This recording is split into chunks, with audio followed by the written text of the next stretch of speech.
Muito boa noite, estamos com mais um episódio do Lab Vitalks, o podcast do Lab Vital. Eu sou Carlos Neander, o CEO e fundador do Lab Vital. Já estamos no mercado há 19 anos, somos um laboratório acreditado hoje com 7 unidades aqui na Grande Florianópolis, trabalhando e entregando excelência em análises clínicas aqui na região. Hoje eu trouxe aqui convidados no plural, então é um querido casal de médicos, doutora Adriana, doutor Raul. Trabalho com clínica geral com foco em medicina funcional. Nós estávamos conversando aqui um pouquinho antes. Precisamos falar sobre esse assunto. Precisamos, vamos deixar claro. Precisamos discorrer sobre isso. Então, doutora Adriana, obrigado pelo aceite do convite. Obrigada a você pelo convite. Doutor Raul também. Se quiserem fazer as primeiras considerações, dar um boa noite, bom dia, boa tarde. Não sei que hora você vai assistir esse podcast, né? Então, fica à vontade, doutora Adriana. Boa noite. Boa noite, Neda. Muito obrigada pelo convite. Vamos lá. Primeiro que medicina funcional precisa deixar claro. Medicina funcional não é especialidade. Medicina funcional, medicina integrativa, isso não é especialidade médica reconhecida. Não existe o RQE disso. Não existe RQE, não existe residência. E eu adoraria que existisse, mas não existe. Então... Está em vias disso? Eu acho que não. Temos acho que um longo caminho ainda. Ainda tem uma briga, né? Porque a medicina funcional, ao mesmo tempo, é uma medicina da fisiologia. É uma medicina que vai buscar a causa do problema. E a gente não inventa tratamento. Existe nos Estados Unidos a Academia Americana de Medicina Funcional, e eles que acho que criaram esse movimento, né? Essa abordagem, isso se espalhou pelo mundo. É uma medicina baseada em fisiologia. Então, se o paciente tem uma queixa, eu vou buscar a causa dessa queixa. Eu vou buscar a causa do problema para tratar. Porque o ensino da medicina ocidental é um remédio para cada sintoma. Vamos tratar uma doença. Nós médicos, no Ocidente, a gente tem muita dificuldade de identificar e devolver saúde. É isso que eu percebo. O nosso ensino foi muito bom, nossa formação é muito boa, foi focada na doença. Foi focada em tratar o sintoma. E a medicina funcional vem na contramão. E talvez por isso ainda não tem espaço, eu acho. Mudar o ponto de vista do negócio, né? Talvez não com foco assim, porque até hoje eu estava lendo em algum lugar assim, dizendo que a saúde, ela não dá lucro, né? Isso, paciente saudável não dá lucro. E isso é um buraco bem profundo. Isso tem bastante coisa para nós conversar em off. Isso, exatamente. Vamos ter um pouco de cautela, a gente tem que cortar.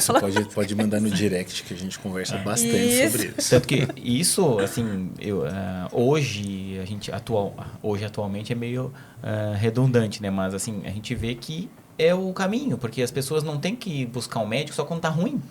Isso, para prevenir. Buscar um médico coisa. Quando está tudo certo, para ficar melhor, né? Exatamente. Tanto que o Dr. Raul aqui, o foco, até a origem dele é a dermatologia e hoje totalmente gostou dessa área, se apaixonou pela área. Então, Dr. Raul, discorre para mim assim sobre a tua visão sobre isso. Bom, acho que boa noite, primeira coisa, tá? Obrigado pelo convite. Vim com minha mulher aqui é mais especial ainda. Bom, vamos lá.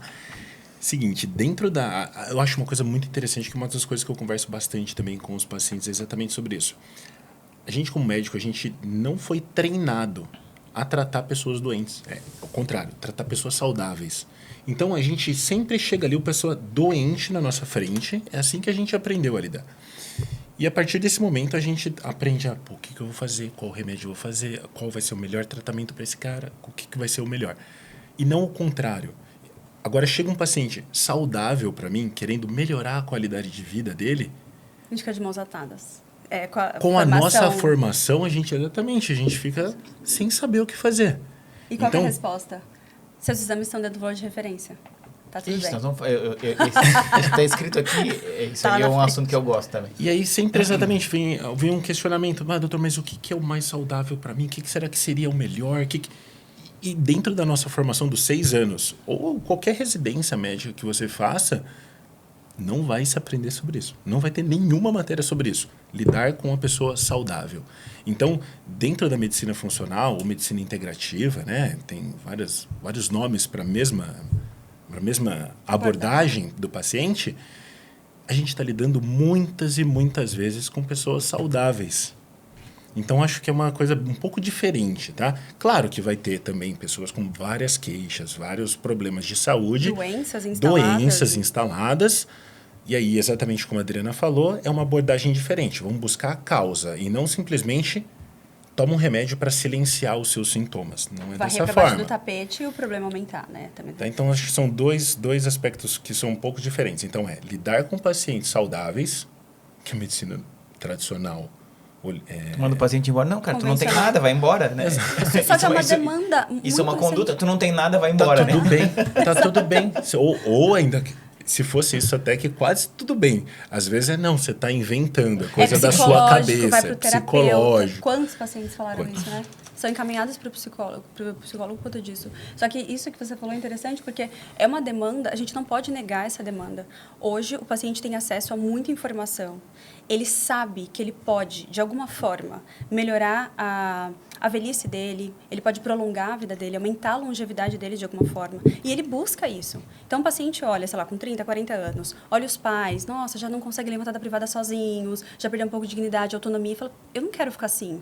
Deixa eu procurar um profissional de saúde, então ele procura geralmente um médico, para ele me ajudar a não chegar nisso, ou então postergar o máximo possível. Aí ele chega no médico, que é o especialista, e pode ser o cardiologista, o endocrinologista, o neurologista, ou eu queria ser mais saudável, eu queria melhorar. Será que tem alguma vitamina, alguma coisa para você fazer? Não, isso não existe, não tem evidência.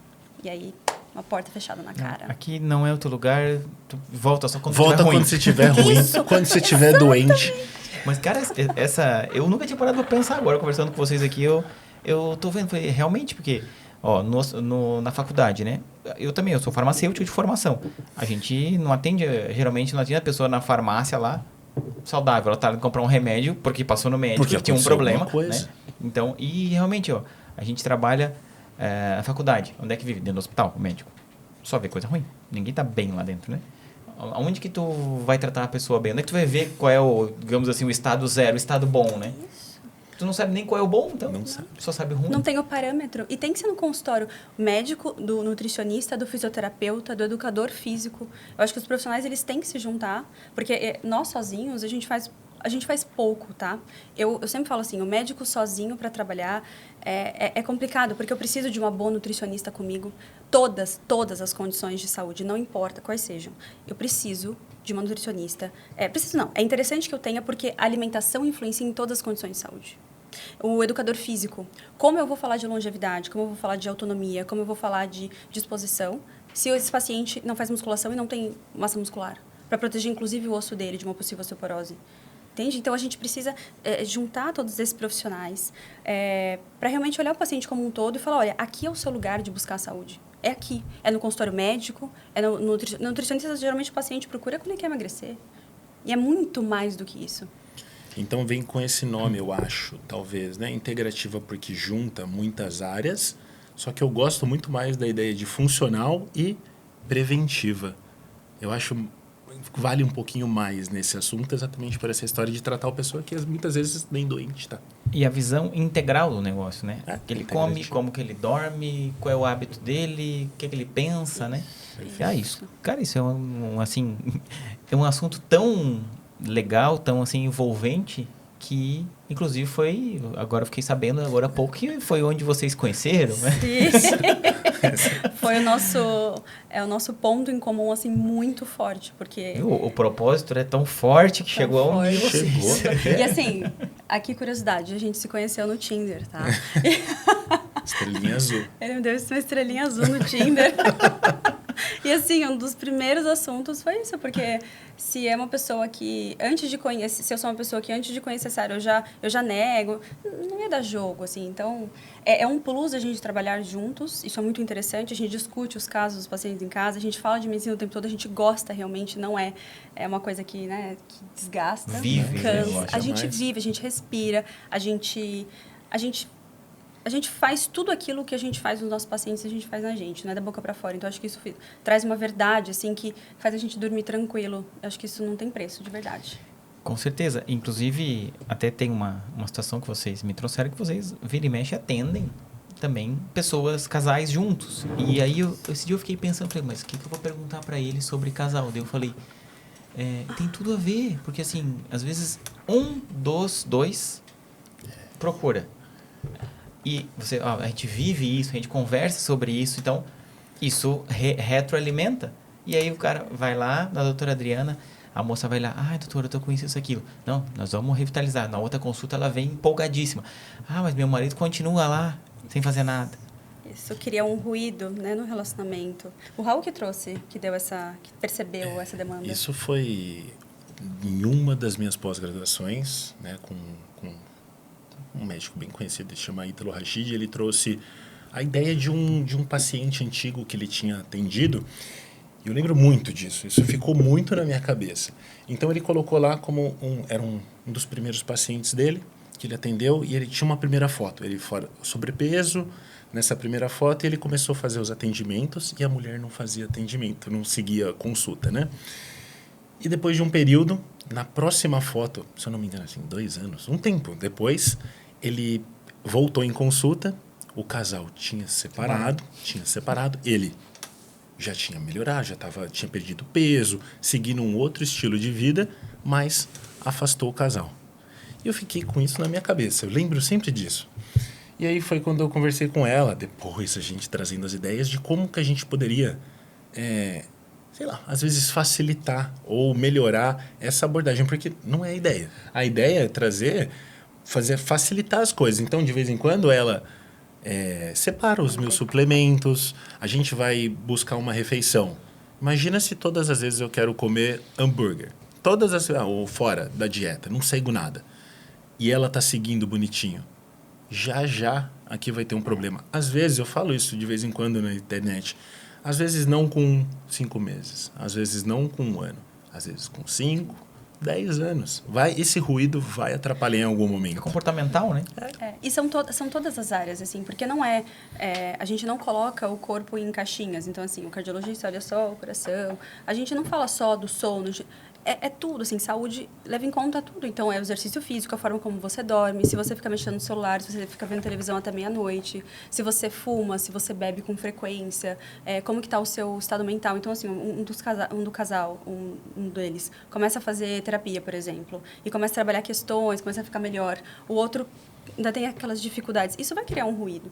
Então, como a gente cuida, né? A gente sempre cuida do corpo, mas orienta também o cuidado da mente e do espírito. Se não é em casal, pode gerar ruído. Então, essa forma que a gente encontrou faz muito sentido. O Raul se especializou na saúde do homem. Então, ele atende os maridos das minhas pacientes. E, assim, a gente está caminhando super bem, tendo resultados muito bons. Muito Exato. bons. Foi passando o tempo, né? Eu fui passando as minhas pacientes mulheres para a Adriana. Foi passando aquelas que queriam, né? Tem algumas ainda que continuam, porque são 10 anos já que eu trabalho com isso. Então, tem gente que acompanha comigo há bastante tempo. E gosta muito de mim, né? Tem uma relação médico-paciente muito longa. Mas algumas a gente foi transferindo ali para a Adriana, e agora ficou um tempo fechado a minha agenda, pelo menos uns 3 anos, e agora que a Adriana voltou a atender, fazendo atendimento, o número de pacientes maior, e o foco mais em mulher. E aí os maridos estavam precisando de atendimento. Que eles não procuram, geralmente. Normalmente... Só quando começa a ver, vou ter que me mexer. Isso, só quando a água começa já subir. E as mulheres encaminham, indicam. Tá dando muito certo. Então, porque isso eu vejo assim que é muito do comportamento. E vai separar? Vai. Isso, e a gente não é só casal, mas assim, quando as pessoas começam a mudar os hábitos, elas têm que mudar o ambiente que elas estão. Isso, a ambiência é muito importante. Então, muda o ambiente, naturalmente você vai se afastar de algumas pessoas. E tá tudo certo. Tá tudo bem. Vai ver menos, talvez aquele cara que sempre convidava para beber alguma coisa, não vai mais, porque disse 1, 2, 3 nãos para ele, né? Exato. E as pessoas têm que estar prontas para isso. Emocionalmente, eu acho que deve ser um desafio no consultório de vocês, a questão emocional, de assim, eu não quero mais isso, então vou ter que abdicar disso aqui. Isso. E o acolhimento, né? Porque em casa que você está num lugar seguro, sem julgamento, né? Então, você espera esse acolhimento do seu parceiro, da sua família, enfim. Mas a questão da mudança... Assim, talvez a minha análise esteja um pouco falseada, porque eu tendo a pegar casos um pouco mais complexos, o paciente já vem, assim, muito, muito cansado, com muitas queixas, às vezes sem diagnóstico de doença, nenhuma eu também não consigo dar, mas com muitas queixas. Então, ele meio que vem disposto, assim, sabe? Mas, para aqueles que não, eu falo, olha, eu gostaria de melhorar isso, aquilo. E eu, quando encontro um possível problema, um potencial problema, eu falo, olha, hoje a gente não tem grandes problemas, mas isso aqui me mostra que talvez em 5, 10, 15, 20 anos a gente tem um grande problema. Eu coloco as cartas na mesa e falo assim, para todos. Eu não atendo só adultos, né? Eu atendo a partir dos 16 anos. Mas eu falo assim, a vida do adulto, ela não é fácil. A gente só tem escolha difícil. Escolha o seu difícil. É difícil deixar de comer o que você gosta com uma frequência grande? Super difícil. É difícil continuar do jeito que você tá? Também é difícil. Qual difícil você vai escolher? E eu também sempre falo para todos. Meu diploma só fala que eu sou médica, eu não sou juíza. Então, se você falar assim para mim, doutora, esse difícil aqui, ele tá muito difícil para mim. Eu vou ter que escolher o outro. Eu vou ficar com essas coisas que me fazem mal, mas que eu gosto de comer, tá bom? O que eu vou falar? Tô com você. Eu vou acatar, eu vou ficar do lado contendo danos. Simples assim. Mitigando os danos. Né? Isso. Mas são sempre escolhas. Eu acho que o paciente ele é livre. O que a gente tende a nunca fazer é coagir o paciente. Olha, não, você tem que fazer isso aqui. Não, a gente coloca as cartas na mesa, a escolha é do paciente. E, como eu falei, nossa análise está falseada porque o paciente busca a gente justamente porque a gente tem essa abordagem mais de saúde. O paciente fala, olha, eu não quero desenvolver Alzheimer. Minha família tem, eu vou desenvolver? Talvez não. Que exame eu posso fazer? Apoie. Né? Teve essa semana, né? Essa semana a paciente fez... Assim, tinha um caso na família, 1 ou 2 casos na família. É a paciente da Adriana, a gente discutiu o caso. Então, eu sei parte, ela pode contar melhor, mas eu lembro exatamente disso. Ela, com medo disso acontecer, e aí, o que eu posso fazer para tentar evitar? Né? E tem muito para se fazer. Primeiro, a gente começa pedindo um exame que detecta a chance de um Alzheimer tardio, que a gente fala, acima de 60 anos de idade, que é a ApoE, a polipoproteína E. Se tiver, são 2 alelos, né? Se tiver um alterado, uma cópia do alelo E4, a gente tem 3 vezes mais chance. Se forem 2, é muito raro, a gente tem 15 vezes mais chance. Então, uma paciente, ela tem E3 e E4 o resultado, ou seja, 3 vezes mais chance. E eu sentei com ela, também cartas na mesa. Falei, ela faz bastante exercício físico. Falei, isso aqui você não pode deixar de fazer. Isso aqui a gente precisa aumentar seu ômega por conta disso, por conta das evidências X, Y. Enfim, Cada um escolhe a dor que quer ter, né? A questão é da dor. O difícil é a dor, né? Exatamente. Mas eu tava falando dos casais, pra gente finalizar o assunto do casal, eu fiquei... A doutora tava falando, eu pensei assim, cara, imagina aquela pessoa que, assim, tipo, vamos pegar um exemplo, a mulher, ela foi lá na doutora Adriana, pô, já tá empolgada, tendo resultado, indicador legal, e aí chega o marido e dá nos dedos. Olha que tá tendo resultado e começa a ter o sentimento inverso, né? Tipo, começa a dar briga, começa o cara talvez ficar com ciúme, né? Então, pô, daí eu falei, imagina o rolo que isso causa, né? Exato. E nessa tentativa foi para tentar evitar aquela cara, história. Vocês vão salvar o mundo. A gente quer muita pretensão, mas a gente quer. E, por exemplo, tá? As consultas não são juntas, né? Não passa o casal ao mesmo tempo. Mas, Sempre por exemplo, individuais, sempre consultas individuais. Mas, por e o exemplo, sigilo médico também mantém. Exato, mas olha como facilita. Por exemplo, a paciente era uma paciente da Adriana e o marido fazia acompanhamento comigo. Faz acompanhamento comigo. Só que estava exatamente tendo um pouquinho ele de uma dificuldade. O que a gente conseguiu fazer? Ela participou de uma parte da consulta. Então, ela já sabendo da abordagem da Adriana, ela tentando incentivar. Então, é mais uma forma da gente conseguir com que aquele paciente que estava ali difícil de conseguir aderir ao tratamento, ele conseguir, pelo menos, escutar mais um pouquinho da esposa dele, também de uma outra médica falando, eu conseguindo conversar de uma forma diferente com ele, todo mundo falando na mesma ideia. Sabe, isso facilita muito. É uma possibilidade. Eu tenho uma paciente também que ela falou, olha, eu acho que é a paciente mais desnutrida que eu atendi na minha vida, tá? Semana passada. Desnutrida. Parâmetros, assim, se um paciente tivesse só um daqueles resultados, eu já ficaria extremamente chateada e preocupada. Ela tinha pelo menos 15 alterados, bastante alterados. E ela chorando na consulta, falou, eu não consigo, mal consigo levantar da cama, eu não consigo cuidar da minha casa, eu não consigo cuidar do meu marido. E eu falei, mas você tem todos os motivos para isso? Acho que nem 1/3 disso aqui eu não consigo levantar para trabalhar. Então, você fazendo tudo isso, sabe, eu senti a dor dela. E ela falou assim, mas eu acho que eles não vão entender. Minha família não vai entender, meu marido não vai entender. Eu falei, olha, se você quiser, se você autorizar, eu posso me oferecer a gravar um áudio para você, no WhatsApp mesmo, explicando de forma resumida o seu caso e a severidade das suas alterações. Ela falou, se você puder, seria ótimo. Eu gravei um áudio e acho que ela me agradece todos os dias por isso, porque a família não acreditava. E aí eu falei, olha, aí eu gravei me apresentando.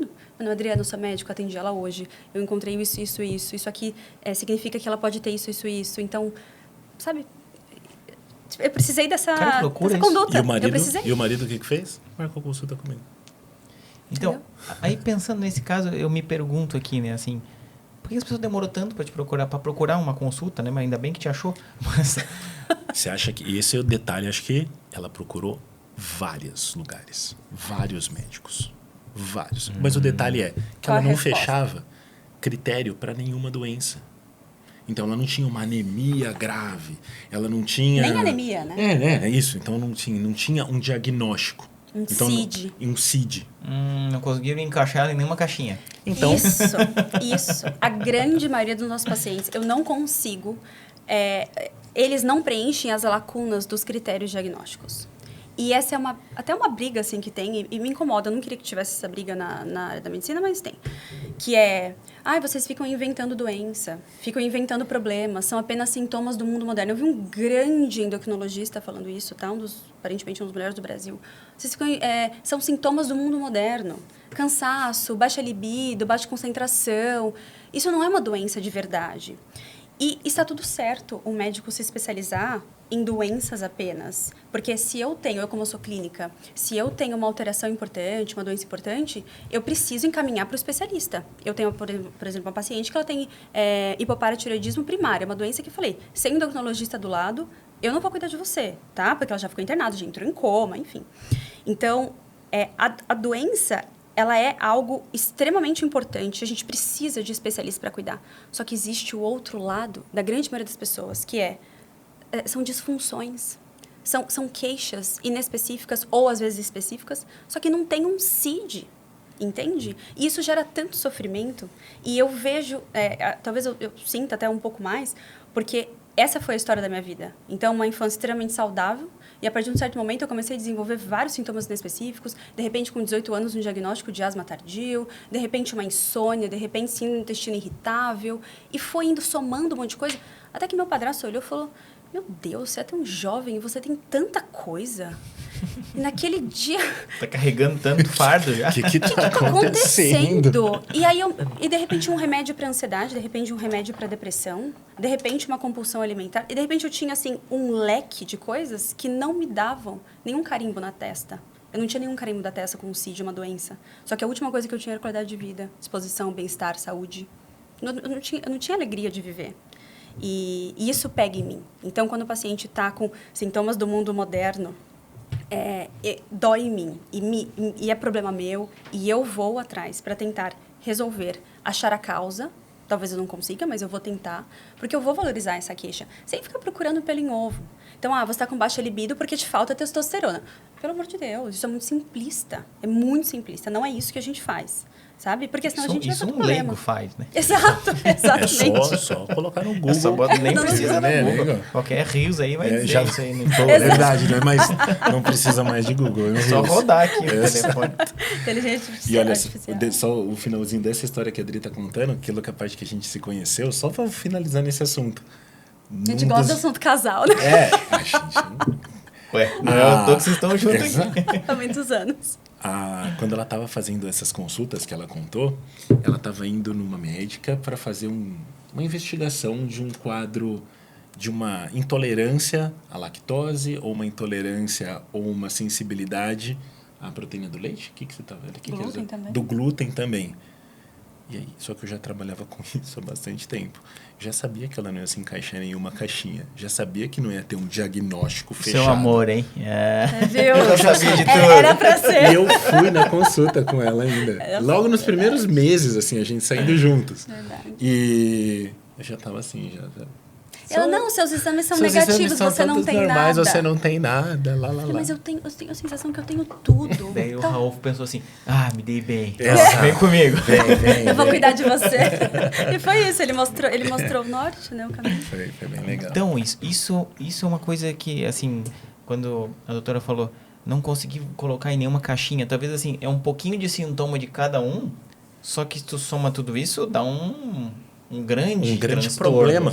Exatamente, talvez não seja descrito aquela combinação assim de queixas e sintomas e alterações, mas eu sinceramente não estou preocupada com a caixinha, porque eu trato uma pessoa, eu não trato um papel. Então, até eu tenho uma sensibilidade não celíaca ao glúten, ela não é diagnosticada por nenhum exame. Eu tenho exames genéticos negativos, eu tenho anticorpos negativos para glúten, eu tudo negativo. Mas se eu como um pão francês, eu viro do avesso. Nada fala tão alto quanto bons resultados. Então, o resultado fala muito alto. Então... A clínica, né? A clínica, Tá é soberana. Às vezes não está escrito no papel, né? É escutar o paciente. É escutar o paciente. Isso é muito importante. Por isso que minhas consultas são de 1h30. E tem, assim, a gente percebe, né, até no dia a dia do laboratório, assim, que o povo quer achar as coisas, né? Eles querem arranjar uma intolerância, querem ter orgulho de dizer assim, eu tenho intolerância à lactose, descobri o que eu tenho. Aí bota lá no Instagram, a Lactaid lá, o que eu tenho que tomar para poder comer isso aqui. Exato. E na grande maioria das vezes não melhora, porque às vezes a insensibilidade à lactose caminha de mãos dadas com a sensibilidade à caseína. Lactose é açúcar do leite, caseína é proteína. Então o paciente começa a usar Lactday, usa leite sem lactose. Com o tijolo na problema. Continua, porque Às tem a vezes caseína. um pouquinho melhor. Né? Às vezes só um pouquinho melhor, mas aí continua continua um um pouco. Mas daí ele já achou o que ele queria. Ele queria, já tá exato, satisfeito. exato. Já achou o culpado. Vai tomar, aí tem o remédio. Não, eu tô tomando remédio, vai dar tudo certo. Posso comer uma pizza aqui que... Isso, mais ou menos por aí. Nesse assunto eu sou... Não é chato, mas eu sempre converso com o paciente. Falo assim, vamos lá. Se você tá vendo, se seu corpo tá dando todos os sintomas de mão de mão beijada para você, que você tem essa intolerância, só porque você vai usar só a enzima, por exemplo, igual você citou, agora está tudo bem? Será Realmente? que é só isso? Será que é só isso? Porque se for, ok. Nós somos os primeiros a falar. Tudo bem, vai. perfeito. Mas é que eles querem que seja só isso. Né? Então, às vezes... Não, mas tá tudo certo. Tá certo. Mas tá tudo bem, a gente tá junto para topar com o paciente. Mas assim, só se observe, tente ficar um pouquinho sem. Mesmo tomando, agora tenta suspender uns 30 dias, vê como você sente. Se você se sentir igual, tomando a enzima e tomando leite, tá tudo bem. Agora fica 30 dias sem beber nada. E agora me conta, se você estiver igualzinho, beleza, você Assunto decida. encerrado. Tá, assunto encerrado. Escolha a tua dor, né? Escolha a sua dor. Agora, se você tá se sentindo melhor, decida-se. Enfim. Só que é a autonomia do paciente. Então, tem pacientes que chegam e falam, não para mim, né? Mas geralmente pro psiquiatra.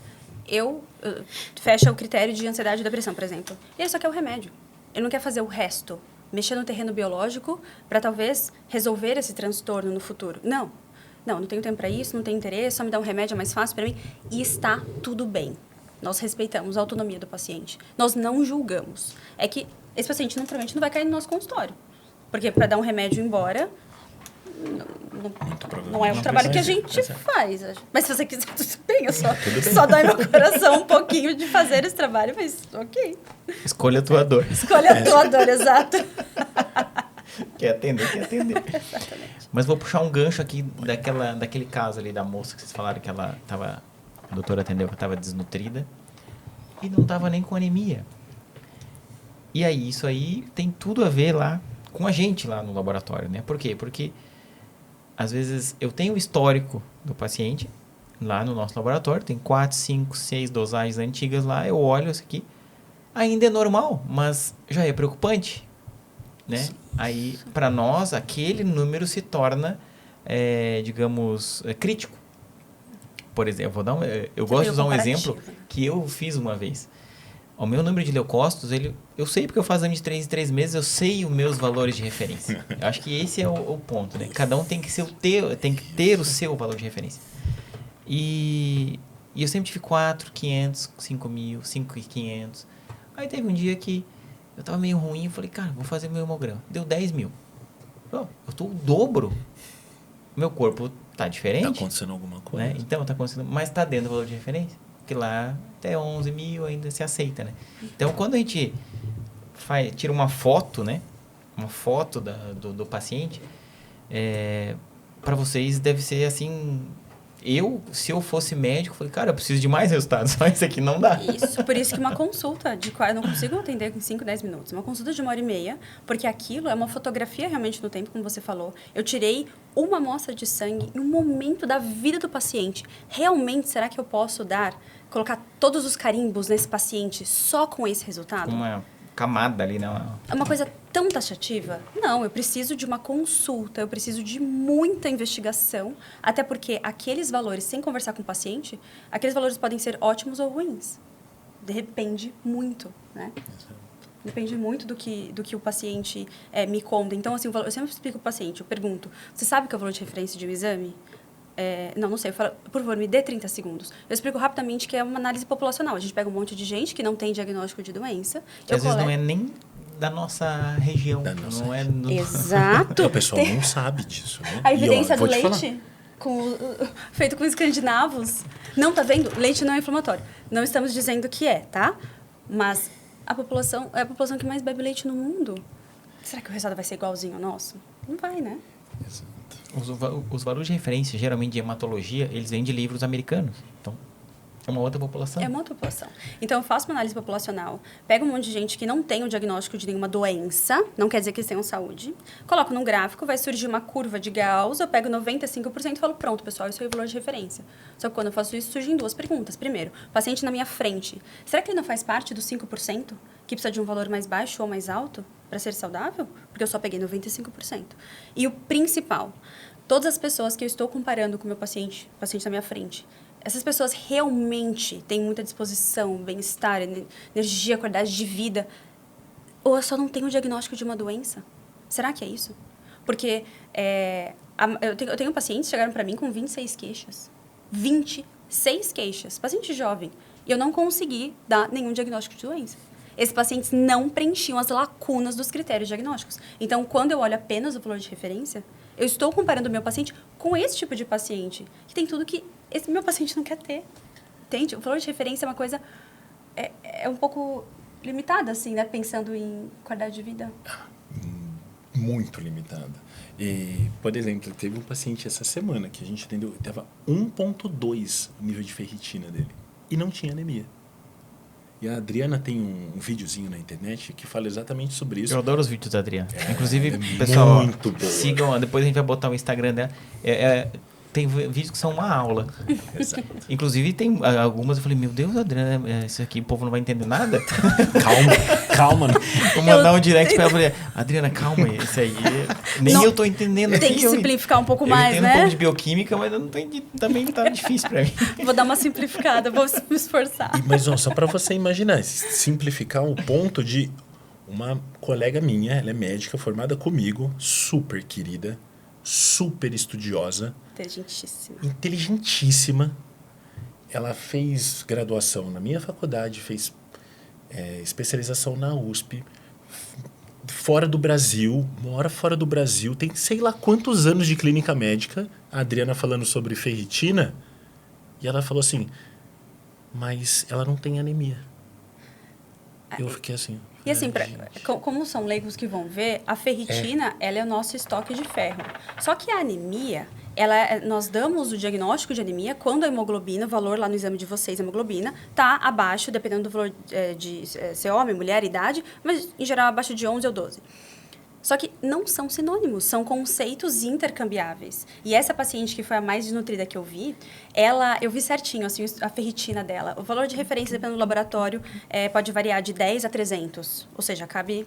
Meu Deus, muita gente nessa lacuna. Cabe todo mundo do mundo aqui dentro. Todo mundo. E ela tava assim, 40, 30, 20, 10, 15, 8, 5, 4. Tá minguando? Só caindo. Ou seja, é uma questão de tempo para essa ferritina muito baixa levar a uma anemia. Eu vou sentar, cruzar os braços e esperar, de fato, uma anemia, uma doença, assim, instalar para falar, opa, agora sim, tá doente, vamos tratar?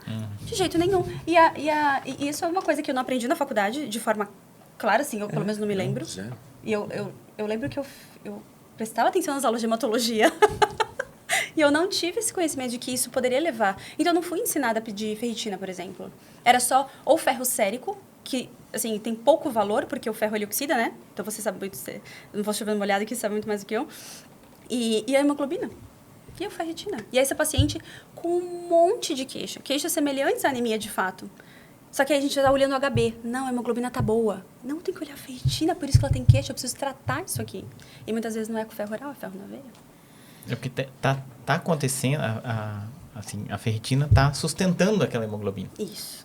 E aí, só que tá acontecendo alguma coisa? Tá fugindo por algum lugar? E esse fugir pode ser um monte de coisa que já tá trazendo uma queixa. Muitas queixas. A queixa provavelmente já é disso. Então, não dá para esperar o pavio chegar na banana de dinamite, né? Não. E eu Tu tá vendo o negócio pegar fogo, tu vai lá e apaga, né? Esse é o nosso trabalho. Não deixa explodir Não deixa explodir. Dinamite, né? Eu uso uma analogia que eu trago para os pacientes, a carteirinha. Eu falo, você ainda não ganhou a carteirinha de diabético, por exemplo. Mas você já deu os documentos na entrada ali. Eu falo isso mesmo. Eu falo assim, olha... Já trouxe toda a documentação. Já trouxe toda a documentação pessoal do Xerox, já xerocou, já tá tudo pronto, cara. Então, assim, agora a gente vai decidir se você vai esperar a carteirinha chegar ou se a gente simplesmente vai começar a agir. Então, eu sempre faço esse exemplo do diabético, que assim, esse dá para ver nos exames. Vai assim, ó, só aumentando até a hora que faz o diagnóstico. Insulina se não tem de mudança. jejum começando a alterar antes da hemoglobina glicada. A glicemia de jejum é a última coisa que a gente olha. Porque a glicemia de jejum, ela altera o dia inteiro. Eu preciso ver o quanto de insulina o corpo está liberando em jejum. Quando o corpo está liberando, para eu conseguir prever um risco. Tanto que existem algumas evidências de que o diagnóstico de diabetes pode ser antecipado, né? A gente pode, na verdade, prevenir em 20 a 25 anos. Diagnóstico de diabetes. E diabetes é uma causa de morbimortalidade importantíssima no mundo. Quanto do dinheiro público é gasto com pacientes diabéticos, com complicações de pacientes diabéticos? Então, isso deveria estar em pauta em todos os consultórios médicos, não importa a área. É dermato, porque eu tenho uma paciente de 13 anos, ela, por uma exceção para atender ela na cidade, ela estava pré-diabética. E a dermatologista dela tinha visto esses exames 2 anos antes. Eu falei, mas ninguém fez nada? Não, só falou que estava um pouco alterado, que era para comer menos doce. E não. Poxa, cara. E não só de diabetes, né? O marcador mesmo, a hemoglobina glicada é o melhor marcador de saúde cardiovascular. Então, de risco cardiovascular. Hemoglobina glicada. Então, fora os outros, mas hemoglobina glicada é um parâmetro assim, fundamental para a gente observar, não só pensando em diabetes. A glicose é a foto e a glicada é o filme inteiro, com todas as fotos dos últimos meses. Exatamente. Aí fica muito simplista. Aí a gente pensa, mas você não está pensando em termos de saúde pública. Eu estou justamente porque o diabetes é algo que gera um impacto absurdo nos cofres públicos do Brasil e do mundo. Então, sim, eu estou pedindo. Quanto custa uma insulina de jejum? Quanto custa, Neander, uma insulina de jejum? 20, 30 reais. 20, 30 reais. Tudo bem, o hemograma custa às vezes 2, 3, 5 reais. É um pouco mais caro do que o hemograma. Sim, só que ele me dá muita informação. Então, é um exame que não pode faltar nas minhas consultas. Eu não atendo paciente sem, em algum momento, ver a insulina de jejum dele. Então, a longo prazo, quando a gente coloca na balança, sabe? Sempre compensa pedir esse exame. Eu até comentei aqui no outro podcast com um nutricionista que a gente vê no laboratório a insulina muito negligenciada. É verdade? Quantos por... É que não dá pra Assim, falar esse número, né? eu posso trazer essa estatística para vocês. Adoraria. Quanto a glicose e quantas glicose a gente faz e quantas insulina e quantas glicada a gente faz por mês. Queria ver esse número. A gente pode fazer essa estatística, criar esse indicador, né? Porque até eu fiz uma analogia aqui com, tipo assim, uma represa cheia, o muro é a insulina, né? E o campo sequinho é a glicose. Então, tá tudo bem, esse campo tá sequinho. Tá tudo tranquilo. Só que a represa tá lotada, pingando lá para fora já. Daqui a pouco explode. E aí, quantas vezes a gente... Já aconteceu algumas vezes, assim, é aquela clássica, né? Glicose 91, a insulina 75. Meu Deus do céu. 60. E aí tu vê assim que a represa não presta. Pode ser até polêmico, mas a glicemia em jejum eu praticamente pulo. Eu vejo insulina muito mais e hemoglobina glicada. Agora, a insulina em jejum... A glicemia? A glicemia em jejum... Não, porque ela normal alterada, a gente já vai tratar. O diagnóstico, até pela SBD, já é recomendado fazer via glicada. Pulei. Porque, inclusive, isso até uma questão... para as pessoas que têm... a gente vê no laboratório que tem muita cultura antiga. 2 coisas. Primeiro, a questão do jejum para fazer exames. A glicemia é um dos últimos ainda que precisa de glicemia em jejum, né?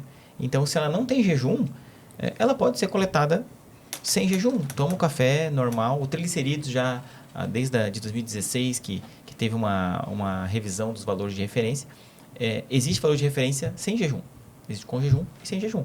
Então, até tem alguns médicos que defendem, né, que eles preferem que o exame seja feito não em jejum. Para observar a resposta do paciente. Eu entendo. Mas também entendo a parte do jejum, né? Porque eu até sou um defensor do jejum para fazer exames. Por quê? Porque tu pega um estado basal do teu corpo. O estado, depois de horas de sono, não adianta fazer em jejum, mas fazer às 4 da tarde. Não tem nada a ver. Não é fisiológico, A gente manda o paciente embora, fica bravo, ele vai lá e faz outro laboratório. Mas não vamos fazer, porque não vai teus hormônios, testosterona, tu almoçou, enfim. Principalmente a questão hormonal. Cortisol. Não, o cortisol até, eu sempre faço a brincadeira aqui do cara que vai sair para fazer exame e tem um cortisol e ele sai com chuva de casa. Ele sai com chuva, aí tem trânsito, aí corta a frente dele, aí o filho dele não consegue ficar na escola. Aí ele depois vai fazer o exame. Tranquilinho. Não, o exame vai ser uma beleza. Vai dar basal, é bem basal. É o basal dele. É o basal dele. É por isso que esse exame dá até a insulina em jejum, dependendo do que o paciente me conta, dependendo do que eu encontro nos outros exames. Uma insulina em jejum excelente, assim, eu digo excelente, vai abaixo de 6, 7. Ainda assim, se todo o resto está me dizendo que alguma coisa não está legal e aquela insulina parece linda, às vezes eu até peço uma curva insulinêmica. E eu já encontrei, assim, valores exorbitantes, 150, 200, 300 depois de uma refeição. Ou seja, a gente só não viu o problema com a insulina de jejum, porque é uma ferramenta, né? Não é algo absoluto. Mas o problema estava ali escondidinho. Então, mais um motivo para a gente ter realmente uma consulta é o exame ser só um norte, né? Não um absoluto. Porque a gente sempre tem que ter essas conversas com o paciente para encontrar, de fato, o problema. Não é fácil, né? Não é fácil esse trabalho. E uma outra coisa que eu queria perguntar que a gente, assim, ultimamente, sei lá, uns 10 anos pra cá, né? Vamos dizer 15. A vitamina D, ela era um ET pra gente. Lá em 2008, 2009, eu lembro que eu já tinha laboratório nessa época. E ele era caríssimo fazer a vitamina D. Era muito caro. Ninguém pedia. E quando pedia, meu Deus, é por ser a vitamina D. Beleza. Quem é esse médico? É caro, quem é esse médico? Começou depois até... A vanguarda. Tinha, naquela época, eu lembro que apareceu até um médico ortomolecular. Ele sempre pedia. Mas ele pedia um monte de exame. Aparecia a guia dele e nós fazia festa no laboratório, porque era o movimento do dia. Tungstênio sérico. Era uma guia, dava as 20 dos outros pacientes, né? Então, e a gente vê hoje, assim, todos os pacientes, vitamina B12 e D, né? E a epidemia que tá disso, né? Assim, vitamina B12, a minha parte técnica de bioquímico é hematologia. E, assim, a B12 está presente em todos os níveis de maturação das células. E ela é negligenciada. E os valores de referência variam? Entre de 300 a 900.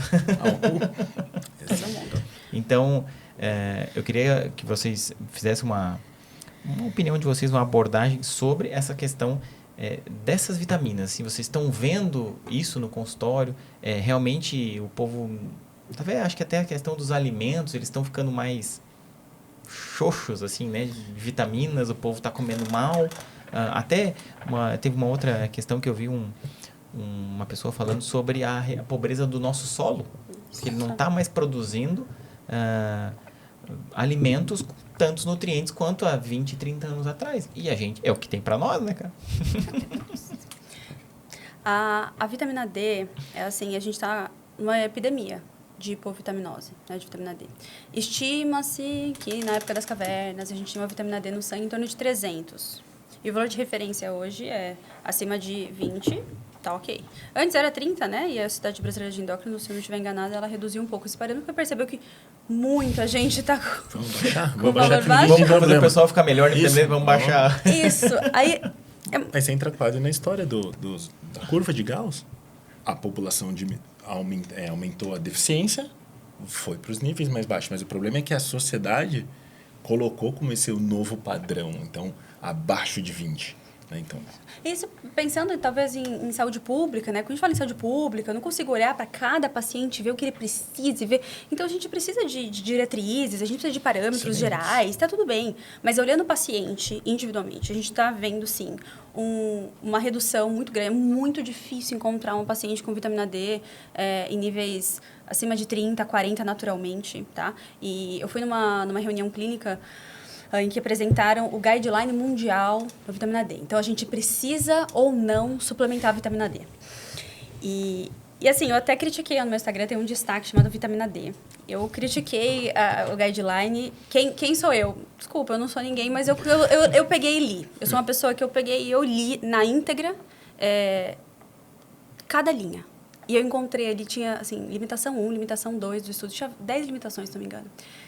E, assim, na minha opinião, e eu adoraria de receber de, talvez, estatísticos, alguém que saiba mais disso, eu gostaria de que alguém explicasse no meu Instagram, pode mandar lá no direct, se eu realmente sou muito limitada e eu não entendi nada, porque aquelas limitações, na minha opinião, pelo que eu entendi, inutilizam todos os achados do estudo. Então, a conclusão deles foi que, numa população, a maior faixa etária, a gente não precisa de suplementação. Não precisa, ninguém precisa de suplementação. Só que a gente sabe que a vitamina D não é vitamina, ela é um hormônio. Tem mais de 200 funções no corpo. Nosso corpo é como se fosse uma orquestra e os maestros são os hormônios. A vitamina D está no topo dessa hierarquia hormonal. Então, todas as células do corpo humano, exceto hemácias e células musculares velhas, têm receptor para a vitamina D. Nós evoluímos com uma bola de fogo no céu. Será que isso não é relevante de alguma forma? E tem uma função imunomoduladora muito importante. Então, parece que quando a gente tem níveis baixos de vitamina D, nós temos níveis mais altos de câncer, de doenças autoimunes, etc. Só que a gente não tem ainda evidência de que aumentando os valores, a gente de fato protege e previne câncer, etc. O problema é, eu vou esperar 50 anos de um estudo com super nível de evidência, um ensaio clínico, duplo cego, randomizado. Não, eu só vivo 80, 90, me parece. melhor não esperar. Entendeu? Eu não espero. Eu Há não bastante espero. tempo. Eu controlo, eu faço uma suplementação controlada, eu vejo o PTH, eu vejo o cálcio, eu faço tudo bem certinho, mas eu não espero essa evidência. Eu busco valores de 300? Jamais. Só que eu sou portadora de 2 doenças autoimunes. Minha vitamina D não fica nos valores que a sociedade diz são bons. Porque eu vou ser agente ativo da minha saúde, entende? Eu recomendo que todos façam isso também. Porque a gente ficar sempre à mercê, e eu falo para os pacientes, me questione. Confronte o que eu estou te falando com aquilo que seu médico te falou, com aquilo que você leu na internet, no Google. Porque o paciente é leigo, ele vai fazer o quê? Vai abrir o PubMed para ficar lendo? Ele vai trazer do Google, ele vai trazer do blogueiro, ele vai trazer do nutricionista do Instagram. Eu acho ótimo isso. Me confronte. Mas eu não deixo 20, 30, não. Principalmente paciente diabético tipo 2, que tem evidência de que níveis acima de pelo menos 50 são protetores. Tem um paciente com doença autoimune, igual você também. Manter E a B12 também? A B12 também, assim, eu acho, assim, nosso sistema de saúde um pouco medíocre, porque o valor máximo que o laboratório permite, muitas vezes, para alguns pacientes, é o mínimo, porque a gente percebe que a gente aumenta gradativamente, o paciente melhora. Eu falo, agora acho que a gente chegou num platô com esse paciente. Não estou fazendo isso, não tenho evidência, né? Não existe esse platô de uma evidência, mas aí eu aumento mais um pouco, o paciente melhora, é outro aspecto ainda. Eu falo, mas você tem certeza que com esse seu aumento? Olha, foi a única variável que eu mudei. Isso é uma evidência científica? Não é evidência. Isso é uma informação importante. Então, o paciente fica melhor. Eu não tolero níveis de vitamina B12 para meus pacientes, em torno de 300, que é o que eles chegam para mim. Atendi, quinta-feira passada, paciente com o menor B12 que eu já atendi na minha vida. 118. Deu vontade de chorar. Estudante de letras, inteligentíssima, uma graça. 118. E eu falei, a gente vai aumentar. Ela não consigo prestar atenção, um monte de queixa. Não consigo prestar atenção na aula, muito cansaço, um monte de alteração, né? Então, vitamina B12, a gente... Essa semana eu liberei, eu acho que foi a menor que eu já vi, 54. B12? Ai, meu Deus do céu. E uma das coisas que a gente também conversa sempre com o paciente é que, assim, vai ser muito difícil existir um trabalho científico com um nível de evidência, assim, excelente. Porque muito da medicina funcional, integrativa ou preventiva, tudo isso que a gente está conversando aqui, virou muito exatamente isso que a gente está conversando, é uma medicina da suplementação, basicamente. Então, assim, É a vitamina B que está baixa, suplementa a vitamina B. Fim. É a D que está baixa, suplementa a vitamina D, porque tem esse artigo que fala bem ou que fala mal. Mas muito difícil vai ter um artigo que mostre exatamente somente assim, vamos fazer a suplementação da vitamina B12 e vai ter uma melhora da cognição desse paciente. Não é Não existe nunca. E não talvez é isso que a gente 54, coloca. talvez sim. Esse daí tá Talvez precisando. A curto prazo, às vezes não, mas a longo prazo, muito provável esse paciente vai ter algum problema. Mas o que eu tento dizer é o seguinte, então nunca vai ser uma coisa só. Então vai ser difícil existir um trabalho que mostre exatamente isso, porque o organismo é muito complexo. Então o que a gente vai fazer? É a vitamina D no nível bom, é a vitamina B no nível excelente. Então são várias coisas. Então muito difícil vai da gente esperar esse artigo, se é que um dia ele vai ter. Porque acredito que não vai ter. Porque existem tantos fatores, assim, existe a nutrição, existe o sono, existe o relacionamento, existe a vida em sociedade, existe espiritualidade, existe o estado mental, existem os traumas. E nisso existem também os valores de vitaminas. E aí, se eu faço uma intervenção, eu oriento todo o resto, e o paciente melhora, eu vou atribuir apenas a minha suplementação? Não. Por isso que eu faço várias. Ah, não, mas não sei se tem evidência. Tudo bem, você quer que eu pegue um paciente que está chorando na minha frente, que ele está com 50 queixas, e eu falei, olha, primeiro eu vou dar só a vitamina B12. Pra ver se melhora. Pra ver se melhora. Aí daqui 6 meses, eu ponho outra. a gente vê. Desculpa. Eu não tinha esse tempo quando eu estava doente, quando eu entrei no meu espectro autoimune, que foram 10 anos adoecendo, fazendo escolhas ruins, até de fato desenvolver as doenças autoimunes, foram 10 anos. Eu não vou fazer isso com meus pacientes, entende? Eu não vou inventar tratamentos da minha cabeça, baseado em voz da minha cabeça, não é isso. Mas eu vejo na prática todos os dias, eu acho que só tem essa prática quem atende muito paciente, então, graças a Deus, a gente atende bastante gente. Eu consigo ver o resultado, eu sempre falo, nada fala tão alto quanto bons resultados. Então, eu tenho uma paciente psicóloga, inclusive, ela está com uma vitamina B12, acho que de 184. E, assim, ela chegou para mim e falou, doutora, eu não sei nem como eu cheguei no seu consultório, tá? Tinha muitas queixas mesmo. Ela falou, eu já tive burnout, eu entendo de saúde mental, eu trabalho com isso, e eu não estou conseguindo, eu fiz de tudo. Eu procurei outro... Tem alguma coisa. E, assim, eu não acho que eu estou depressiva. Só que ela fechava os critérios. Fechava todos os critérios. Essa sim fechava os critérios. Eu poderia ter carimbado a testa dela com Botar um na CID. caixinha. Poderia. Ela estava dentro de uma caixinha. Ela estava. Assim, um psiquiatra talvez colocasse. Eu falei, olha, vamos tentar organizar a casa aqui, porque o terreno tá muito bagunçado. Depois de 3 meses, ela voltou assim e falou, olha, se antes eu não sabia como eu tinha chegado aqui, agora eu vim de jatinho particular. Ela falou exatamente isso. E eu fiz uma suplementação simples para ela. Eu resolvi as deficiências nutricionais dela, entende? Porque toda a outra parte ela já fazia. Então, ela tinha hobbies, ela treinava, ela dormia bem, ela se relacionava com a família bem. Enfim, ela era psicóloga, ela tinha uma saúde mental interessante. Tava faltando a gasolina ali. Tava faltando. Como negar isso, né? Porque a gente vê, assim, um nível de complexidade, porque são muitas alavancas, muitas engrenagens. E o que acontece? As pessoas, uma para de funcionar, mas eu continuo andando. A outra para de funcionar, mas eu continuo andando. Só que daqui a pouco não sabe nem como chegou. Exatamente. E aí, essa visão funcional, vamos dizer assim, né? Como a gente falou no início, né? É um pouquinho de cada um, mas não fecha nada. Mas espera aí, mas esse pouquinho aqui a gente consegue melhorar. Então, eu acho que assim, a visão de vocês é uma visão sintonia fina do rádio, aquela, né? Que tu vai só, assim, a grossa é tipo as especialidades e a sintonia fina, talvez dentro daquele problema lá na dermatologia, mas tem aqui algo que a dermatologia não vai resolver. Tipo, vamos fazer, a minha esposa também tem doença autoimune, então ela vai lá no reumato. Mas eu sei que tem coisa assim que não é o reumato que vai resolver. Isso. E aí, na ginecologista. A ginecologista já tem uma abordagem mais integral lá, que ela vai. E aí já muda, já vem com uma outra suplementação, já muda, já acordou mais disposta. Agora vou treinar todo dia, tá ótimo. Não, beleza, então vai. E aí a gente vê resultado, porque a medicina, não só ela sozinha, mas com outros profissionais, a importância que é disso. Vocês não são especialistas em alimentação, vocês sabem mais ou menos o que vai te fazer bem, porque até porque vocês praticam isso, né? Então, eu gosto de profissionais que praticam o que fazem. E eu acompanho vocês dois no Instagram. O Raul agora tá tá mais participativo. Tá muito bom, Voltou. eu adoro as Eu tuas estou explicações. Voltou Estou da voltando. toca. Eu falei assim, cara, Raul, que potencial escondido que tava ali. Tu explicou um negócio esse dia, eu fiquei vendo, voltei a história, falei, cara, ele, Legal. pô, E era Eles- na a ideia da timidez que doença. deixa ele quietinho, E era na só. ideia da doença, né? Era de um fisiculturista famoso, do Rafa é, Brandão. isso, Depois eu até fui pesquisar ele. Exato. Ele não se encaixa dentro de uma caixinha e ele tem um diagnóstico inventado, na verdade é leaky gut, mas não é inventado porque não existe esse CID.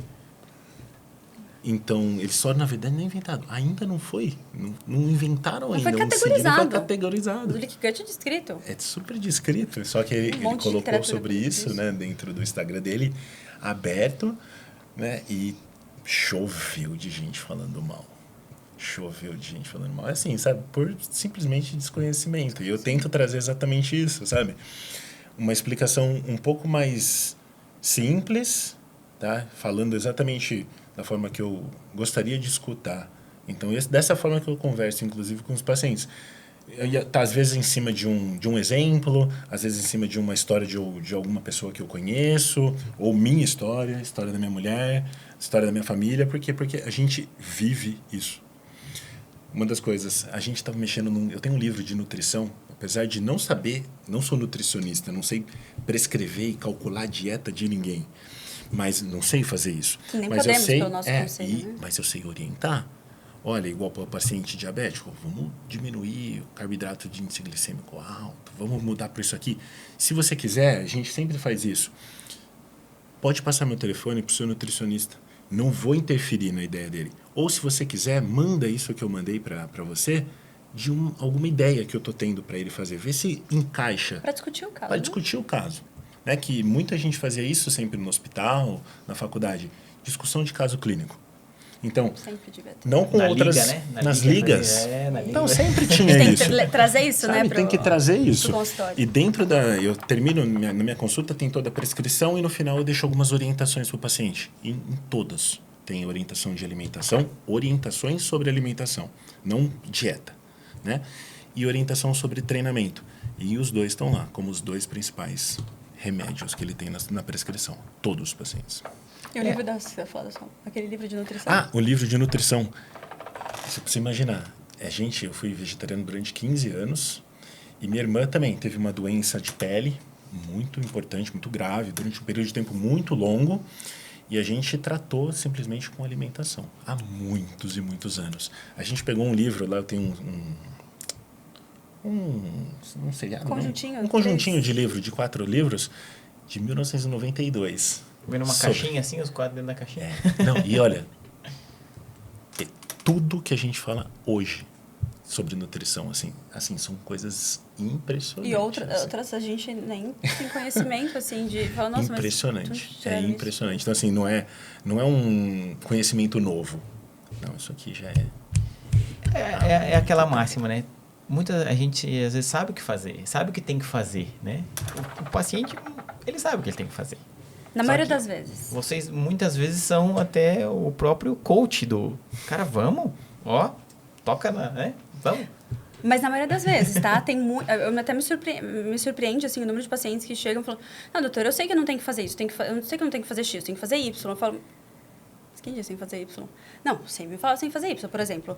É melhor comer o pão integral, né? Eu sei, mas eu continuo comendo branco porque eu gosto. Quem falou que comer integral? Mas não tem? Falou, olha, desculpa, metabolicamente falando, a diferença é mínima. Tanto que eu questiono muito o paciente diabético, se ele é pré-diabético ou diabético há menos de 2 anos, se ele quer reverter, é possível, mas eu preciso tirar esse carboidrato. Inclusive o integral. Porque metabolicamente falando, para ele a diferença é mínima. Então, assim, não, eu sei que tem que tomar suco de laranja de manhã que faz bem. Não tem que tomar suco de laranja de manhã, você faz um pico de açúcar muito grande no seu corpo. Então, assim, quem quer emagrecer sabe que não tem que comer uma torta de limão enorme à tarde. Isso sim. Então, nesse quesito Isso que eu sim, digo. A isso questão mais sim. específica, realmente, aí, né, a gente vai entrar num engodo aqui de internet. É muito difícil. Muito difícil. é Mas a muito questão é assim, difícil. Sim. Muito para difícil. emagrecer, eu tenho que parar de comer. Mas E eu não consigo. A Mas questão eu mental. não quero ir treinar. Eu quero ficar forte, mas não quero treinar. Questão Não de vai ficar. mental e maturidade, né? Eu acho. Como médico eu vejo isso. É uma questão de maturidade. Você fala, mas eu tenho 50 anos. É uma questão de maturidade. Porque a parte do ego, ela é uma criança mimada. E ela fica dizendo, não, fica aqui no confortável, fica aqui, não, quietinho e tal. É uma questão difícil de trabalhar. Que não está no nosso corpo, né? A gente tem que estudar um pouco a mais do que somente a medicina para isso, né? Sim. Tem que estudar a PNL, estudar comportamento, porque o sucesso do trabalho de vocês depende vocês Executar a não ideia. é só de vocês, né? Depende também da maneira que tu está comunicando aquilo e como que tu vai conduzir o teu paciente. Quem só sabe Eu de chego a medicina é falar medicina, para os sabe? pacientes, você virou a chavinha. Se algum paciente meu escutar esse podcast, vai ouvir isso daqui. Muitos viram a chavinha. E depois do momento que vira a chavinha, é exatamente o que você falou. Às vezes ele entendeu ali, puta, doutor, agora que eu vi. Comecei a acertar a alimentação, mudou tudo. Comida de verdade, né? É, comida de verdade. Ou então do treino. Depois que eu comecei a ir ali cedinho e tal, encaixou, mesmo que fosse uma vez na semana. Depois ele começou a ir 2, depois 3, depois 6, 10 vezes, não importa. Mas depois que ele vira a chavinha, isso daí pra mim é a mudança que eu tento buscar no paciente. É fazer com que ele enxergue qual é a chavinha dele, tá? Cada um tem a sua chavinha também. Mas isso é, assim, é até legal de ver, sabe? É bem bonito de ver. A questão emocional ela é muito aderente ao tratamento, à mudança de hábito, mudança de vida, porque a gente vê as pessoas, assim, essas pessoas, elas veem as outras mudando, só que, nossa, tá tão longe pra mim aquilo, é tão difícil, nossa, como é que tu conseguiu? E aí as pessoas ficam se limitando dentro do mundinho delas, né?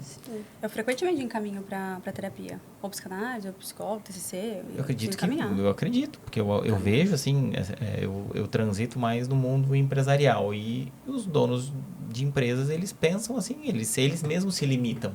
Não, eu nunca vou ter uma empresa desse tamanho. Mas por que não, cara? Você já falou isso, então é verdade? Acabou. Se você acredita nisso, acabou. Você já criou. Você vive a história que você conta, né? Se tu contar pra ti que não, pra mim só isso aqui tá bom. Então tá bom. Pronto. Somente a crédula, eu sempre falo isso. E pra saúde das pessoas é a mesma coisa. O cara chega lá, não, doutor, eu tô bem, eu tô bom. Então, ele falou, então tá, beleza, eu tô aqui só pra te ajudar. Se tu precisar de mim, eu tô aqui. Uma paciente de 45 anos, tá muito tarde pra começar a musculação, falou, minha senhora, eu tenho um paciente de 84 anos puxando ferro na academia. Ela tem autonomia, você não quer? Você vai morrer com 50? Quais são os seus planos? Não, porque é difícil, nunca fiz. Falei, então a gente vai devagar, a gente pode começar com pilates, alguma coisa assim, pode começar a conversar com o educador físico, mas eu gostaria que você enxergasse que a gente pode sair daqui, chegar aqui, e aqui seria musculação de gente grande. Porque músculo é igual longevidade, e eu preciso que você entenda isso. Falo isso para todos os pacientes. O médico que não orienta musculação, eu acredito que já tem uma certa defasagem. Musculação é algo essencial, e aí eu preciso ensinar o paciente que existe um caminho para chegar lá. E, claro, não sei prescrever, é o educador físico, eu encaminho sempre, mas isso precisa fazer parte, porque músculo é igual longevidade. Eu vi um Reels essa semana do Ari Fontoura com 91 anos fazendo um agachamento terra. Como que levanta da privada? Como levanta do sofá e da cama? É assim. Exato, tem que ter ganho de massa muscular. E quando eu era criança, ele já era velho, cara. Exato. Exatamente. Ele já fazia as novelas, ele já era careca, já era... Eu falei, 91 anos tá lá. Falei, cara... E hoje eu tenho, por exemplo, minha avó tá com 88, né? Minha avó me criou, tenho um laço muito forte com ela. Mas ela trabalhou a vida inteira, né? E assim... Ativa. Aí agora ela falou que a hidroginástica era melhor. Daqui a pouco ela falou, não, mas não é mais. Porque daí... fica tão difícil, mas eu vou voltar pro Pilates. Ela vai da hidroginástica pro Pilates. Eu falei, mas não para, vó, não para. Não vou parar. Não para, só não para. Já tá excelente.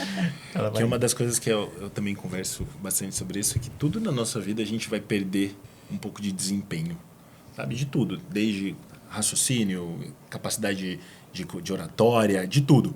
Uma das coisas que eu converso e ainda a Adriana consegue fazer e já faz há um tempo, eu ainda busco fazer, que eu vou buscar fazer, é meditação. Uma das coisas que eu converso com os pacientes que é, conforme a gente vai passando a idade, pensei nisso porque você falou dessa história do ator. Com 50 anos, com 55 você vai ser melhor do que com 50. Com 60 você vai ser melhor do que com 55. Com 80 é uma das únicas coisas que a gente vai ter só ganho de desempenho. Então uma das coisas que é assim, eu tento incentivar o paciente a pelo menos pensar sobre no começo e tentar. Tem que pensar no que ele vai evoluir, porque ele vai involuir de um monte de coisa. E às vezes ele não tá preparado para isso. Exato. Exato. É que você falou da sua avó, fica difícil, eu É, pensei nisso. Nossa, minha avó é uma frustração para ela não poder fazer uma faxina na casa. Entendeu? Ela, mas eu não consigo mais limpar, não dou conta. Ai, que coisa. 88 anos. 88. Ai, que bonitinho. Uma coisa muito interessante sobre o envelhecimento existe uma médica geriatra brasileira chamada Cláudia Quintana Arantes. Ela escreveu livros incríveis, ela é poetisa, enfim, eu sou muito, muito fã do trabalho dela. E eu me considerava antes uma pessoa um pouco fria, e agora não mais, mas eu era. E ela me fez chorar numa palestra, ela fez na minha faculdade.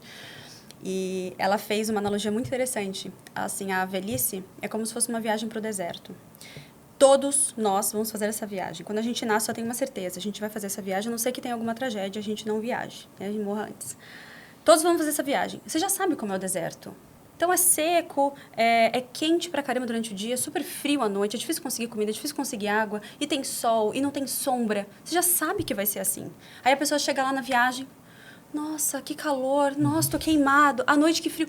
Poxa, jovem, você não sabia que você ia fazer essa viagem. A vida inteira você sabe. Por que você não preparou? Por que você não se preparou com uma mochilinha, com isso? Como que eu consigo comida, como eu consigo água? É isso, e de repente a pessoa tá lá e tá surpresa. Então, eu falo isso pros pacientes. Agora você tem 30, você tem 40, você tem 50, você tem 60. Só que tudo que eu tô fazendo, eu tô pensando também na longevidade. Eu tô pensando também lá na frente, não só agora.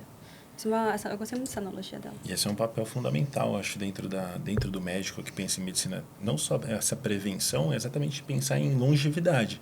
Porque não adianta a gente chegar com 60 anos e estar ali sem desempenho ou sem capacidade física, sei lá, qualquer situação, desde os 50. Ou então com 100 anos e estar ali sobrevivendo e não vivendo desde os 70 anos. A nossa ideia é exatamente trazer não só mais anos de vida, não só isso, e sim qualidade de vida. Tá? Então, acho que isso é fundamental, essa longevidade, né? Preparar o paciente para o deserto, né? Preparar ele para essa viagem. Acho que isso é fundamental. Longevidade sem doença, né? Então, porque assim, fazer um paciente viver artificialmente dos 60 a 80, mas às custas de 18 remédios, internação mês sim, mês não, ficar acamado, não é isso que a gente busca. A gente busca um paciente com autonomia, com dignidade, com bem-estar, com 80 anos. Isso sim, é prolongar a vida saudável do paciente. Esse é o nosso objetivo, sempre. Nossa, com essa mensagem a gente pode até finalizar já. Meu Deus, essa analogia foi muito legal. Assim, legal, do deserto. bacana. Vou levar isso pra vida. Como chama o livrinho dela lá? O livrinho, não, pelo amor de Deus. Né? Meu O Deus, livro. o livraço Eu sou dela. pediatra, eu acho. Eu falo De livrinho. alma, não é Eu sou possível. pediatra de alma. Livrinho, aguinha, eu sempre estou no diminutivo. Ela tem 3. Não é esse Um Dia que Vale a Pena Viver? É bem tradicional. Esse eu conheço. Conhece? Eu não li, mas eu já ouvi falar. Nossa, qual que Um é dia o que vale a morte, como é que é? A morte é um dia que vale a pena viver. Isso. E por toda a minha... Esqueci. Ana, desculpa. Eu vou pesquisar. Mas era esse que eu pensei que fosse desse. Não, é o que tem umas azeitoninhas assim na frente. Mas, assim, diz toda a jornada, né? Viver, Exato. não só viver, aliás, não só durar, né? Mas viver. Não é ficar velho, né? A minha avó tem 88 e a minha bisavó morreu com 102. Ah lá? No aniversário de 100 anos, tem uma foto dela tomando uma cerveja com a gente lá. Que bacana. 100 anos. Que legal. Tem 14 anos aí, ela. 14 anos, meu. Tem 14? Ali, né? Não, dá Sim, 88%. Uhum. Ainda tem 14 anos de Ainda vida, tem- é muito. Ali, se for pensar, dá igual E 14 anos de E vida. a minha meu. bisavó, tipo, assim, meu Deus, elas viveram outra realidade, né? Era 14 filhos, gente. Mas A era minha- comida de verdade, né? Era comida de verdade, um cuidava do outro, né? Era E sol. Eu fiz as contas, assim, tipo, acho que ela não menstruou na vida. Porque ela engatou um filho no outro, né? 14. 14, ela comeu primeiro os 14, o último foi 36. Nossa. 38, sei lá. Mas, enfim, ela não morreu de nenhuma doença. Eu fazia os exames dela. Ela morreu tem acho que uns 6, 7 anos. Assim, função renal, função hepática, perfil cardiovascular. Não tinha nenhuma diabetes, hemoglobina glicada, uma beleza. Falei, ela acabou, na verdade. Finalizou, Ela né? terminou. Finalizou. Legal. Ela terminou. Mas, casal querido, aonde que a gente acha vocês? O pessoal agora, depois desse podcast, todo mundo vai querer saber, mas onde é que eu acho que eu não conheço esses dois ainda?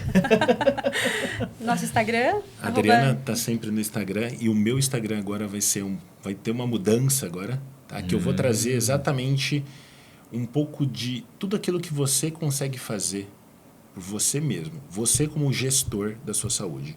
Então, claro, vai ter bastante coisa de medicina que o médico tem que ser ali quase um organizador dessa história, mas tudo aquilo que você consegue fazer, você mesmo. Seja desde suplementação, seja de alimentação, como buscar dentro do exercício, tudo aquilo que você consegue. Porque eu acho que falta um pouco desse tipo de informação, sabe? Um pouco mais qualificada até. Eu vou tentar trazer daquilo da melhor forma com que eu conseguir, inclusive com outras pessoas, não só eu. Tá? Então, com um professor de educação física, com um nutricionista, aquilo que a pessoa consegue fazer. Tá? Eu vou tentar trazer isso. Vai tentar, não vai conseguir. Isso, já fez. Boa, já fez. Vai ter essa mudança. O seu tá Dr. Raul? Não, Raul Kopf. Raul Kopf, Adriana Wisnik. O da doutora Adriana, ponto, né? Ponto, não, é Adriana Wisnik. Tudo Adriana junto. Wisnik, tudo junto. Também vai deixar aqui na descrição do podcast, porque o sobrenome dela é W-I-S-N-I-K. Parece difícil, mas é fácil. É só colocar um V no começo, parece mais fácil. E o Dr. Raul Kopf é K-O-P-F-F, isso? Não, K-O-P-F. Só um F. Só um F. Aqui eu botei 2. Então, achem ele lá, achem os dois, vocês vão começar a acompanhar os conteúdos. Se você gosta de explicações, vocês estão muito bem servidos aqui, né? E o consultório de vocês fica onde? Aqui no centro, em Florianópolis. Centro de Florianópolis, ali na Avenida Rio Branco? É na Rio Branco com a Osmar Cunha. Com a Osmar Cunha. No Querechim Empresarial ali. No perfil do Instagram já tem todas as informações. Já atende online também, bastante. Atende online, mas eu já sei que tá fila de espera, porque os dois são muito requisitados. Graças a Deus. Eles adoram curtir a vida. Às vezes eu tô lá, eles olham no Instagram, estão na praia. Eles vieram morar em Floripa, não foi à toa, né? Sonho do Raul desde os 18 anos de idade. Olha só. Então, concretizado. Tá concretizado e agora não vai mais sair daqui, né? Fica por só se o Topázio tirar a gente. A gente não sai, não. O Topázio aqui, pra quem não sabe, é o prefeito da cidade. Exato. Ele não vai mandar ninguém embora, Exato, com certeza. pelo amor de Deus. Então, doutora Adriana, obrigado. Muito obrigada. Muito bom papo. Muito obrigado. Raul, obrigado. Foi um prazer, Neander. Não tenho palavras para agradecer. O bate-papo já deu mais de 1 hora, para vocês terem ideia. É muito rápido. Passou rápido. Então a gente vai ter que marcar um outro ambiente para a gente conversar. Perfeito. Aquele que eu prometi para vocês. Combinado. Esperamos. Pessoal, obrigado pela audiência. Um abraço, e a gente se vê aí nos próximos episódios. Um abraço. Um abraço.